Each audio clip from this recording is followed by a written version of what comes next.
Yeah, I'm Vivek. I'm from Renew Power. Yeah, we are decarbonization partner.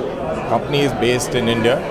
It is listed on the New York Stock Exchange, and we give holistic solutions from renewable energy, green hydrogen to power trading.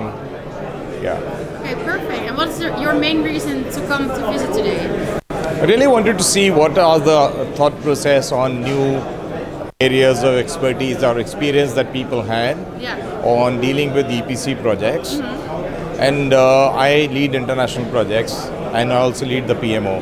So I'm looking at it from that perspective. Oh, perfect. Did you already saw some prestations? I did. And did So it meet your expectations? It did. It just got me thinking. In fact, I have to spend some more time with those the speakers. Yeah. I will do that.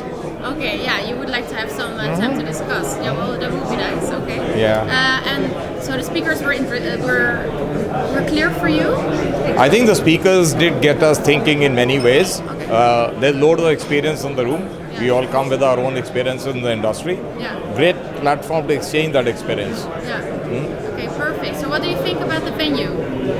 I think very nicely set up as a venue. It's very convenient in terms of logistics. Okay, yes. Yeah. So far so good. Yeah, very good. And you already met some interesting people. It's a bit early still, but A little early stage. I think as we get to interact a little more, the more speakers roll in, I think conversations will become more interesting. okay. Well, I hope you have a very nice day and thank you so much. Thank you.